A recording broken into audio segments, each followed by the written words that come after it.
Now pairs of angles में हमने two types के एंगल्स तो पढ़ लिए थे, कॉम्प्लीमेंट्री एंड सप्लीमेंट्री एंगल्स, उनसे रिलेटेड हमने क्वेश्चंस भी कर लिए थे। अब रिमेनिंग टाइप्स के जो पेयर ऑफ एंगल है उसमें हम लर्न करेंगे। थर्ड टाइप होता है adjacent angle.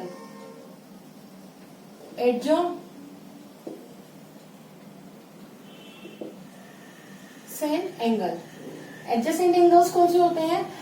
Any two angles which have one common arm. ठीक है, एक कॉमन आर्म होती है और जो रिमेनिंग आर्म्स होती है वो उसके अपोजिट साइड होती है। इट मीन्स ये एंगल है, ओके। सो इसमें ये वाली तो कॉमन आर्म है और इस कॉमन आर्म के इस साइड में ये वाली आर्म है और इस साइड में ये है। ठीक है, तो ऐसे टू एंगल्स जिनकी वन कॉमन आर्म होती है, वन कॉमन वर्टेक्स होता है, ओके। और जो नॉन कॉमन आर्म होती है वो opposite of the common arm होनी चाहिए। ठीक है, इट मीन्स जो कॉमन आर्म है ना उसके अपोजिट होनी चाहिए। तो इसमें 3 प्रॉपर्टीज होती है। फर्स्ट क्या होना चाहिए? Common vertex. ये होता है ना, ये वर्टेक्स होता है, ओके। सेकंड होता है one common arm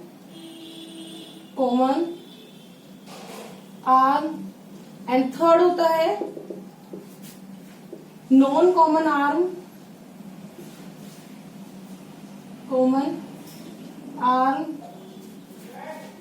are opposite sides of common arm. It means common arm के अपोजिट साइड में होनी चाहिए।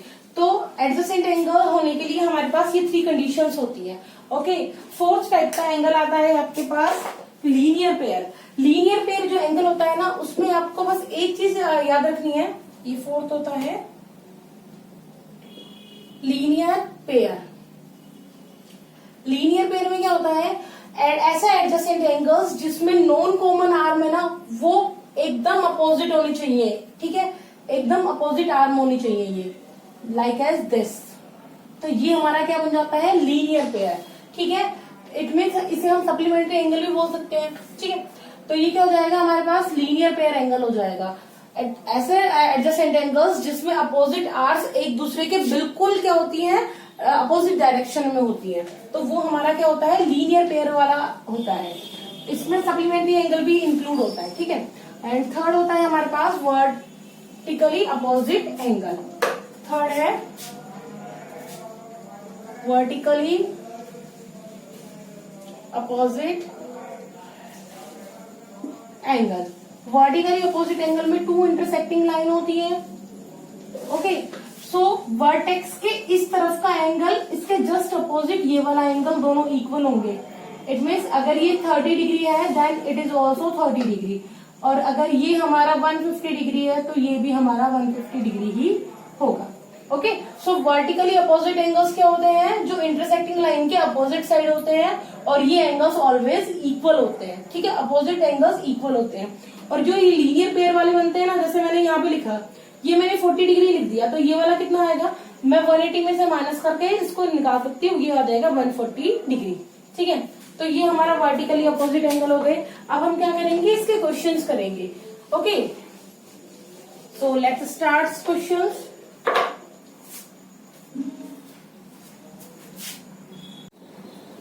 Now question number 10. In question number 10, this is a given figure and we have to find vertically opposite angle and linear pair angle. Vertically opposite angle आपको find करना है। एक तो ये angle vertically opposite है, it means angle 1 and angle 4। ठीक है, first तो ये है इसमें। सेकंड है angle 5 और angle 2 plus 3। angle 5 and angle 2 plus angle 3, ये क्या है? हमारे vertically opposite angle. Linear pair में क्या होते हैं? एडजेसेंट एंगल्स का क्या होता है? अपोजिट रे होनी चाहिए। तो इस वाले एंगल में हो जाएगी, एक तो 1 and 5 हो जाएगा, एक 4 and 5 हो जाएगा, एंगल 4 and 5। ठीक है, तो इस तरह से आप इनके लीनियर पेयर भी फाइंड कर सकते हो। नेक्स्ट है question number 11। In the following figure angle 1 adjacent to angle 2। आपको एंगल 1 और एंगल 2 में बताना है कि ये दोनों एडजेसेंट है या नहीं है, and give reason.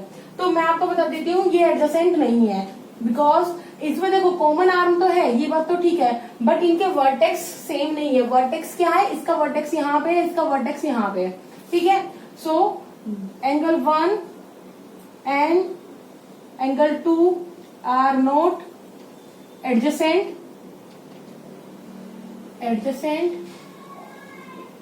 because they have not common vertex. Okay, now pause the video and note down solution. Question number 12 find X Y Z. जो हमने अभी रिमेनिंग क्वेश्चंस कंसेप्ट सीखे हैं उसी से रिलेटेड है ये क्वेश्चन। ठीक है, हमें X Y and Z find करना है। ये 55 है। ओके, तो सबसे पहले x इज इक्वल टू 55 हो जाएगा because this is the vertically opposite angle. Okay, and y and z equal हो जाएंगे, बट पहले हमें y फाइंड करना है। तो क्या हो जाएगा, ये लीनियर पेयर हो जाएगा। y plus 55 is equal to 180, y is equal to 180 minus 55, y is equal to 180 में से 55 लेस करेंगे तो 125। ओके, 125 बचेगा। तो अब हमारे पास y की वैल्यू 125 आ गई और y इक्वल टू z होगा वर्टिकली अपोजिट एंगल। ये भी 125 होगा वर्टिकली अपोजिट एंगल। ओके, तो इसका तो सॉल्यूशन इतना सा ही है। नाउ लिख दिस क्वेश्चन, ये 40 तो z भी 40 वर्टिकली अपोजिट से, vertically opposite angle. Okay, and see ये हमारे पास 40 आ गया। अब 40 और इसको हम ऐड करेंगे 25 को, और इसको ये देखो यहाँ पे क्या लीनियर पेयर में बन रहे हैं, तो इसको क्या कर लेंगे, फाइंड कर लेंगे, या फिर यहाँ पे कर लेते हैं इसको 180 से माइनस करके y की वैल्यू निकालते हैं पहले। y plus 40 is equal to 180 linear pair से, 180 linear pair, y is equal to 180 minus 40 140 degree आ गया। ठीक है, अब हमें निकालना है x की वैल्यू। x की वैल्यू फाइंड करने के लिए हमें करना पड़ेगा 40 plus x plus 25 is equal to 180, 40 plus x plus 25 is equal to 180, x is equal to 180, 40 and 25 को ऐड करेंगे 65 हो जाएगा यहाँ पे, और ये आ जाएगा 150। ओके, तो x की वैल्यू आ गई 150। Now pause the video and note down the solution. This is question number 14. Question number 13 is fill in the blanks. आपको वो सेल्फ करने हैं। ओके, एंड क्वेश्चन नंबर 14 आपको ये डायग्राम गिवन है और आपको इनमें जो क्वेश्चंस गिवन है इसके पेयर बताने हैं आपको। ऑब्ट्यूज वर्टिकली अपोजिट एंगल, ऐसा वर्टिकली अपोजिट एंगल बताना है जो ऑब्ट्यूज हो। ठीक है, सो ये वाला एंगल देखो, ये दोनों लाइन इंटरसेक्ट कर रही है, इट मीन्स क्या हो जाएगा, ये एंगल इक्वल हो जाएगा इस एंगल के। ठीक है, तो इसमें आ जाएगा एंगल BOC विल बी, एक पेयर तो हो गया, और दूसरा हो जाएगा एंगल AOD। ठीक है, उसके बाद एडजेसेंट कॉम्प्लीमेंट्री एंगल, एडजेसेंट होना चाहिए और कॉम्प्लीमेंट्री एंगल भी होना चाहिए। ठीक है, ये दोनों हो जाएंगे। उसके बाद हो जाएगा angle BOA and angle AOE, equal supplementary angle, supplementary angles जो इक्वल है, BOE and EOD, BOE and EOD। ठीक है, unequal supplementary angle, unequal supplementary angles हो जाएंगे, देखो एक तो ये वाला एंगल, उसके बाद AOE, इट मीन्स हो जाएगा BOA AOD। सिमिलरली आप और भी पेयर फाइंड कर सकते हो इसमें से।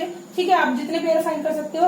Adjacent angles that do not form a linear pair, एक लीनियर पेयर फॉर्म नहीं कर रहा है जो ऐसे एडजेसेंट एंगल्स, तो एक पेयर तो इन दोनों एंगल्स का हो गया। ठीक है, एक पेयर इन दोनों एंगल्स का हो गया, एक इन दोनों एंगल्स का हो गया। तो इस टाइप से जो एंगल्स बनेंगे ना, वो हमारे एडजेसेंट एंगल्स बनेंगे जो लीनियर पेयर फॉर्म नहीं करते हैं। ठीक है, तो complete this exercise. Okay, thank you.